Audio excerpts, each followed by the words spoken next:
Além do Brasil, ontem foi dia de uma ação direta do governo americano contra Maduro. Foram cortados todos os contratos de petróleo e gás entre Estados Unidos e Venezuela. O secretário de Estado, Marco Rubio, declarou: "Hoje, de acordo com a diretiva do governo, estou fornecendo a política externa para encerrar todas as licenças de petróleo e gás da era Biden, que vergonhosamente financiaram o regime ilegítimo de Maduro." O alto funcionário do governo Maduro, Delcy Rodrigues, descreveu a decisão como prejudicial e inexplicável.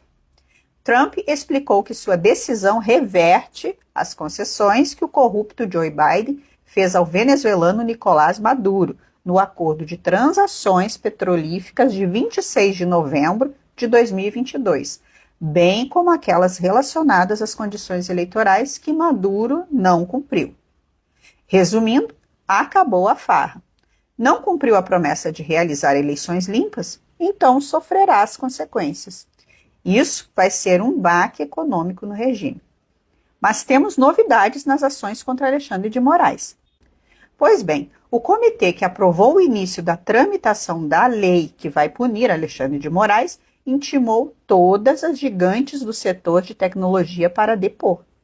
A intimação é para denunciar as ilegalidades cometidas por Moraes e demais governos globalistas, como o Reino Unido, Austrália, Canadá e o Brasil, como já mencionei. Na segunda página da intimação, eles citam o seguinte: no Brasil, o ministro do Supremo Tribunal Federal, Alexandre de Moraes, emitiu ordens secretas e sem amparo legal, obrigando empresas americanas a remover grandes quantidades de conteúdo ou enfrentar multas e serem banidas do país. Vejam que Moraes é citado nominalmente. Então, as empresas vão expor na audiência todas as ordens secretas do Alexandre. Estou falando aqui de todas as Big Techs, desde TikTok ao Google.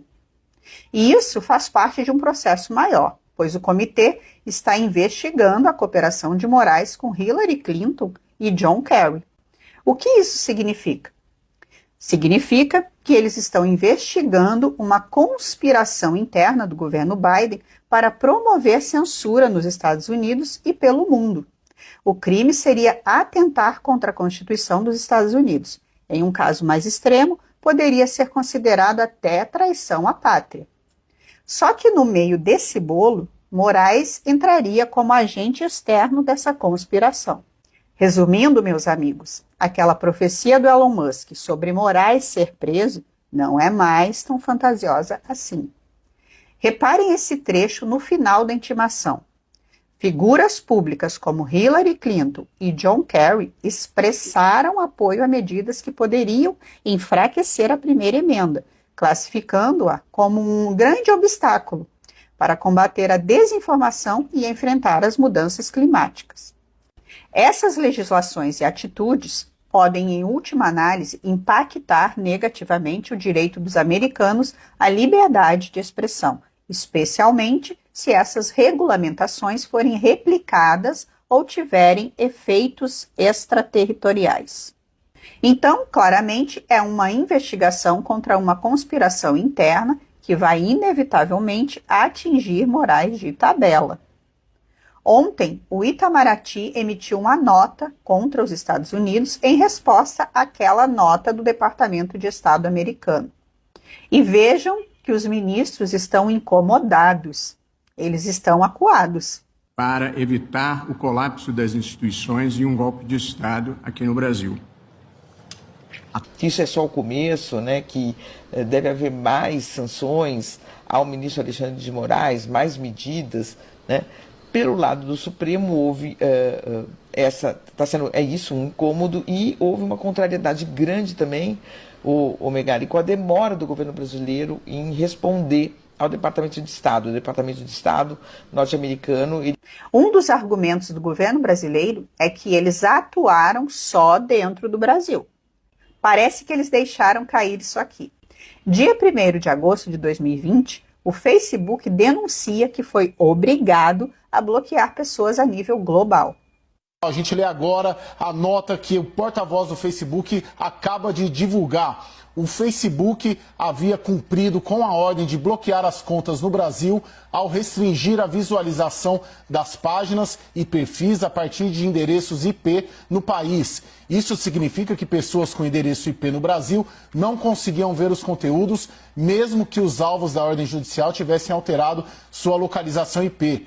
A mais recente ordem judicial é extrema, representando riscos à liberdade de expressão fora da jurisdição brasileira e em conflito com leis e jurisdições ao redor do mundo. Devido à ameaça de responsabilização criminal de um funcionário do Facebook Brasil, não tivemos alternativa a não ser cumprir com a ordem de bloqueio global das contas enquanto recorremos ao Supremo Tribunal Federal. Vai ser difícil continuar fingindo demência. Além disso, o colunista Paulo Capelli revelou: Trump aguarda a posição de Lula sobre Moraes para definir ofensiva. A ofensiva será em várias frentes e em grande escala.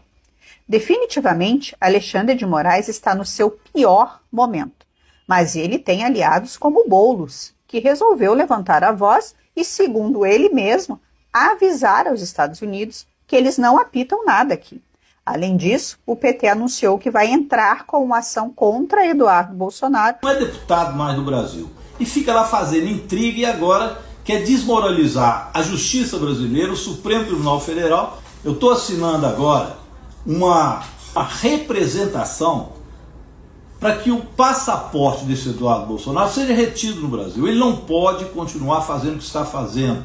Obstrução da justiça para tentar embolar o julgamento do pai dele, que tentou dar um golpe no Brasil e que por isso tem que ser penalizado pela legislação brasileira com a prisão. Amanhã, protocolo isso na Procuradoria-Geral da República. Vamos ver após esses depoimentos quem realmente traiu a pátria, servindo aos interesses do governo Biden. Mas continuem dobrando a aposta. Eles acham que Trump vai parar. Parece que eles não viram que Trump resolveu ir contra a União Europeia ontem. Repito, União Europeia. Vocês acham mesmo que ele ficará com medo do Boulos e companhia? Trump ontem taxou a Europa em 25% e relembrou que o bloco foi criado para enfraquecer os Estados Unidos. Países, francamente, todos diferentes, mas a União Europeia foi formada para ferrar os Estados Unidos. Quero dizer, vamos ser honestos. A União Europeia foi formada para ferrar os Estados Unidos. Esse é o seu propósito. Eles foram bons nisso. Agora sou o presidente. O que acontecerá se esses países ou a União Europeia retaliar? Eles não conseguem. Podem tentar. Mas eles não podem. A China fez isso. E eles podem tentar. Mas os números nunca podem igualar os nossos, porque podemos nos afastar. Somos o pote de ouro. Somos o que todos querem. E eles podem se vingar. Mas não será uma retaliação bem-sucedida. Vamos parar de comprar. Se isso acontecer, nós ganhamos. O líder russo Vladimir Putin fez um importante discurso e afirmou que tem gente incomodada com a reaproximação das duas potências. Entendo que nem todos estão satisfeitos com a retomada de contatos russo-americanos. Algumas das forças estão interessadas em manter as hostilidades e tentarão interromper o diálogo emergente. Precisaremos usar todas as possibilidades da diplomacia e das forças especiais para defender firmemente nossos interesses nacionais, vidas, soberania e liberdades de nossos cidadãos contra quaisquer ameaças. As mudanças de hoje no cenário político são, em grande medida, o resultado da coragem e resiliência de nossas forças armadas, nossos heróis, cuja coragem e cujas vitórias diárias criaram condições para retomar um diálogo sério. Um diálogo sobre a solução fundamental para a crise ucraniana e outras crises. Pois é. Pensem na aliança Estados Unidos e Rússia. Players como Nicolás Maduro ficarão desguarnecidos. A Europa ficará encurralada. Uma Europa encurralada vai ter tempo para sustentar as megalomanias do Alexandre de Moraes? Percebam como o xadrez global está encurralando os globalistas que sustentam o regime brasileiro. Aí você pode pensar, mas e a China? Vocês acham mesmo que a China vai sair por aí defendendo a falsa democracia dos liberais? Sem contar que vocês verão um movimento entre China e